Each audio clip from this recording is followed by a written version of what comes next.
20 വർഷം പഴക്കമുള്ള മഹാത്മാഗാന്ധി ഗ്രാമീണ തൊഴിലുറപ്പ് പദ്ധതിക്ക് പകരമായി കേന്ദ്ര സർക്കാർ കൊണ്ടുവന്ന പുതിയ നിയമത്തെ ചൊല്ലി ബിജെപിയും കോൺഗ്രസും തമ്മിലുള്ള രാഷ്ട്രീയ പോര് മുറുകുന്നു. ഗ്രാമീണ തൊഴിലുറപ്പ് പദ്ധതിയെ അട്ടിമറിക്കാനാണ് സർക്കാർ നീക്കമെന്ന് കോൺഗ്രസ് ആരോപിക്കുമ്പോൾ പദ്ധതിയെ കൂടുതൽ കാര്യക്ഷമമാക്കാനുള്ള ആധുനികവൽക്കരണമാണ് നടക്കുന്നതെന്ന് ബിജെപി തിരിച്ചടിച്ചു. കഴിഞ്ഞയാഴ്ച പാർലമെന്റ് പാസാക്കിയ Viksit Bharat guarantee for Rozgar and Ajeevika mission എന്ന പുതിയ നിയമമാണ് വിവാദങ്ങൾക്ക് ആധാരം. തൊഴിലുറപ്പ് പദ്ധതിയെ കൊന്നൊടുക്കുന്ന കറുത്ത നിയമമാണിതെന്ന് കോൺഗ്രസ് മുൻ അധ്യക്ഷ സോണിയാഗാന്ധി ആരോപിച്ചു. UPA സർക്കാർ ദരിദ്രർക്കായി കൊണ്ടുവന്ന സുരക്ഷാ കവചത്തെ തകർക്കാനാണ് മോദി സർക്കാർ ശ്രമിക്കുന്നതെന്നും ഇതിനെതിരെ രാജ്യവ്യാപകമായി കോൺഗ്രസ് പ്രവർത്തകർ പ്രതിഷേധിക്കുമെന്നും സോണിയാഗാന്ധി വീഡിയോ സന്ദേശത്തിലൂടെ വ്യക്തമാക്കി. പുതിയ നിയമപ്രകാരം പദ്ധതിയുടെ സാമ്പത്തിക ബാധ്യതയുടെ 40% സംസ്ഥാനങ്ങൾ വഹിക്കേണ്ടി വരുമെന്നത് ഫെഡറൽ സംവിധാനത്തിന് തിരിച്ചടിയാണെന്നും അവർ ചൂണ്ടിക്കാട്ടി.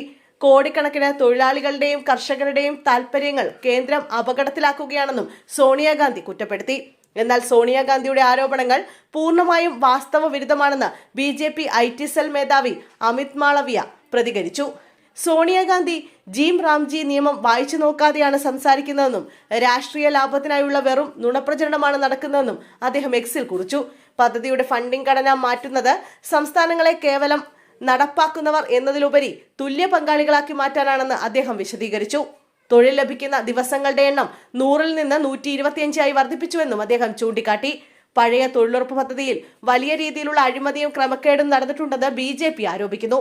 2024-25 വർഷത്തിൽ മാത്രം കോടിക്കണക്കിന് രൂപ ദുരുപയോഗം ചെയ്യപ്പെട്ടുവെന്നും ഡിജിറ്റൽ സംവിധാനങ്ങൾ ഉപയോഗിച്ച് ഇവ സുതാര്യമാക്കാനാണ് പുതിയ നിയമത്തിലൂടെ ലക്ഷ്യമിടുന്നതെന്നും സർക്കാർ വൃത്തങ്ങൾ പറയുന്നു. നിലവിൽ ഗ്രാമീണ മേഖലയിൽ ദാരിദ്ര്യം കുറഞ്ഞു വരികയാണെന്നും ആധുനിക തൊഴിൽ സാഹചര്യങ്ങൾക്കനുസരിച്ച് നിയമങ്ങളിൽ മാറ്റം വരുത്തേണ്ടത് അത്യാവശ്യമാണെന്നും അമിത് മാളവിയ കൂട്ടിച്ചേർത്തു.